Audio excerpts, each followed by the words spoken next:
और आइए अब आपको सीधा लिए चलते हैं पश्चिम बंगाल, जहां वर्धमान पहुंचे हैं प्रधानमंत्री नरेंद्र मोदी। रैली को संबोधित कर रहे हैं। ये पीड़ा है बंगाल में दीदी का कुशासन।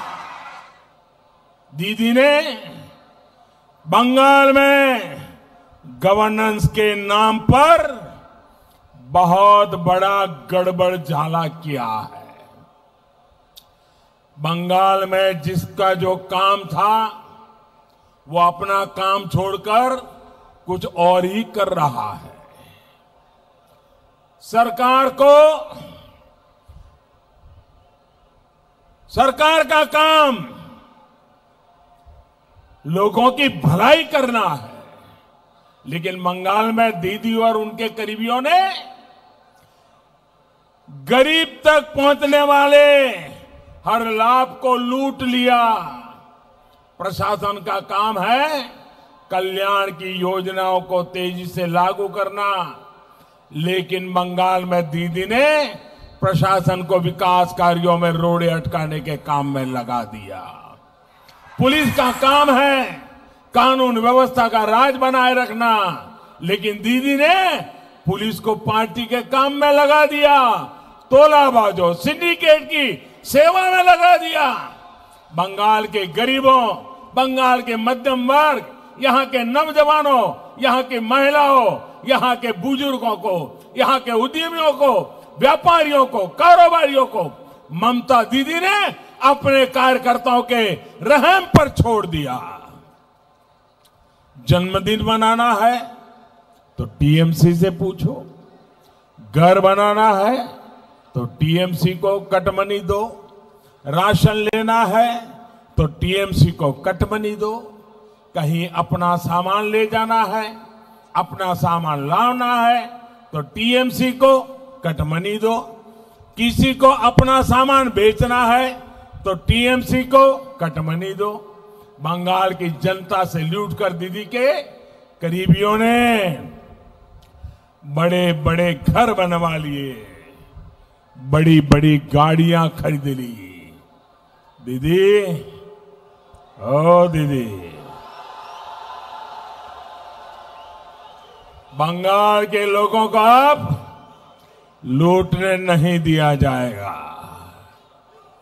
बंगाल की बीजेपी सरकार आशोल परिवर्तन लेकर आएगी। योजनाओं का जो पैसा सरकार की तिजोरी से निकलता है वह पूरा का पूरा लोगों तक पहुंचेगा। दिल्ली से 1 रुपया निकलेगा, कोलकाता से 1 रुपया निकलेगा, तो उस रुपये के 100 पैसे लोगों के पास पहुंचेंगे। जन कल्याण की हर योजना को बंगाल में और तेजी से आगे बढ़ाया जाएगा। पुलिस सिर्फ अपना काम करेगी और प्रशासन सिर्फ अपना काम करेगी। आपके जीवन पर तोलाबाजों सिंडिकेट वालों ने जो दबाव डाला है, बीजेपी सरकार आते ही वो हट जाएगा। केंद्र की बीजेपी सरकार, बंगाल की बीजेपी सरकार डबल इंजन की शक्ति के साथ बंगाल के विकास के लिए डबल मेहनत करेगी। बंगाल का भला चाहने वाले हर किसी को हम साथ लेंगे, सबका मार्गदर्शन लेंगे। हम पूरी ईमानदारी से मेहनत करेंगे। जिस बंगाल की बीजेपी के जन्म में बहुत बड़ी भूमिका है, उस बंगाल की जितनी सेवा बीजेपी करे उतना कम होगी। आपकी एक एक आवश्यकता, आपकी एक एक जरूरत को ध्यान में रखते हुए भारतीय जनता पार्टी की सरकार काम करेगी। नीतियां बनाई जाएगी, उन्हें तेजी से लागू किया जाएगा। साथियों, 10 साल तक दीदी की दुर्नीति रही है। विभोग तो करो, राज करो, यानी बांटो और राज करो।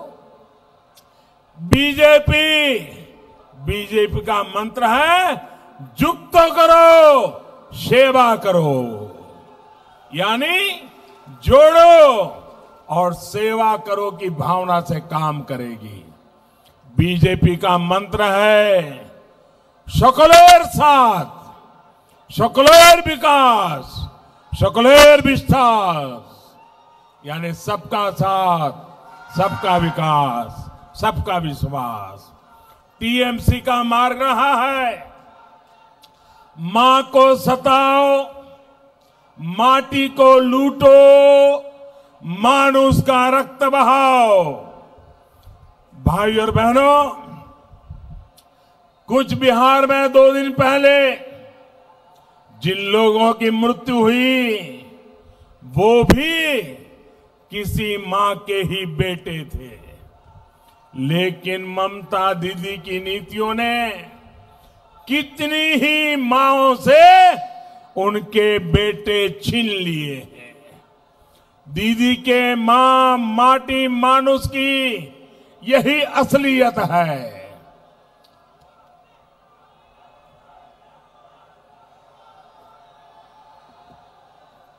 साथियों, इसी चुनाव के दौरान हमने शोमा मजमूदार जी को भी खोया है। दीदी के गुंडों ने बुजुर्ग शोमा मजूमदार जी को इतनी बेरहमी से पीटा था कि आज भी वो तस्वीर आंखों से जाती नहीं है। आप किसी मां के सम्मान की बात, दीदी किस मां के सम्मान की बात करती थी? साथियों, आपने देखा पढ़ा होगा कि बिहार के पूर्णिया जिले के गांव में कल एक मां और एक बेटे की चिता साथ में जलाई गई। बहुत हृदय विदारक दृश्य था। मां की मृत्यु अपने बेटे की हत्या के सदमे से हुई थी। कौन था वीर जवान? वो वीर जवान 2 दिन पहले अपने कर्तव्य का पालन करने बंगाल की धरती पर आया था, लेकिन यहां बंगाल में पीट पीट कर उस पुलिस अफसर की हत्या कर दी गई। मां ने जब अपने वीर जवान बेटे का शव देखा तो मां ने भी दम तोड़ दिया। क्या उस पुलिस अफसर की मां, दीदी, क्या वो आपके लिए मां नहीं थी? आप इतनी कठोर है, इतनी निर्मम है, इसका अंदाजा बंगाल की किसी मां को कभी नहीं था। साथियों, दीदी की दुर्नीति को यहां पूर्वा वर्धमान के कृषकों ने तो बहुत ज्यादा भुगता है। डॉक्टर श्यामा प्रसाद मुखर्जी और बाबा साहब आंबेडकर जैसे दूरदर्शी नेताओं के प्रयासों से देश को दामोदर घाटी जैसी जल विद्युत परियोजना मिली थी।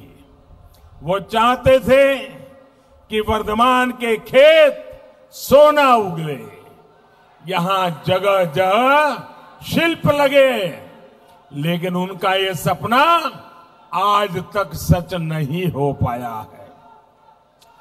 धान का कटोरा कहा जाने वाला हमारा वर्धमान, यहां के लोग आज मूल सुविधाओं के लिए तरस रहे हैं।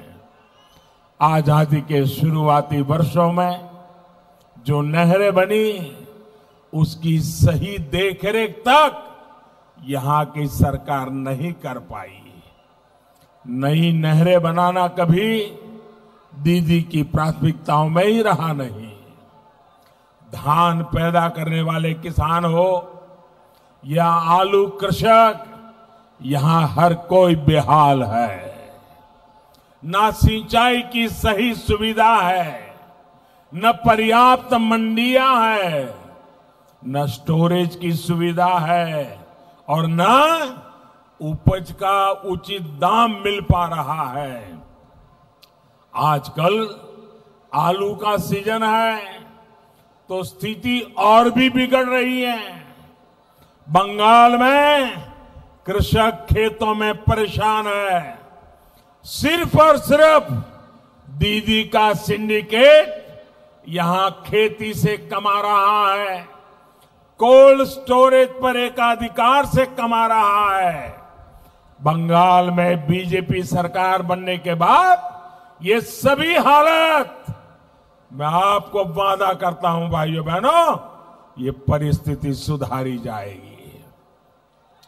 गरीब किसान को भी कोल्ड स्टोरेज की सुविधा मिले, फूड पार्क की सुविधा मिले, ये सुनिश्चित किया जाएगा। बंगाल में बीजेपी सरकार बनने के बाद यहां के मेरे किसान भाइयों बहनों को फसल बीमा योजना का ज्यादा लाभ मिलेगा। बंगाल में बीजेपी सरकार बनने के बाद यहां सिंचाई परियोजनाओं में और तेजी लाई जाएगी। नहरों की क्षमता बढ़ाने का काम तेज किया जाएगा। किसानों को सोलर पंप, सौर पंप देने वाली कुसुम योजना हो, किसान क्रेडिट कार्ड योजना हो, ऐसी हर स्कीम बंगाल की डबल इंजन वाली सरकार 2 गुनी शक्ति से लागू करेगी।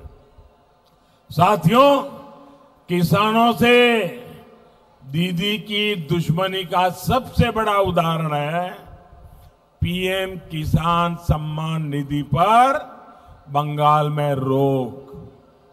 दीदी, ओ दीदी, जरा ये तो बताओ, आपको किसानों से क्या दुश्मनी है? चलो मोदी से दुश्मनी मान ली, किसानों से क्या दुश्मनी है?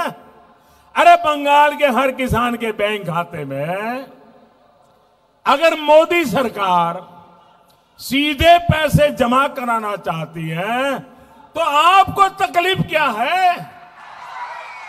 आपने ऐसा क्यों किया दीदी? आपके कितने ही छोटे बड़े काम भाइयों बहनों कोरोना काल में इस पैसे से हो जाते हैं।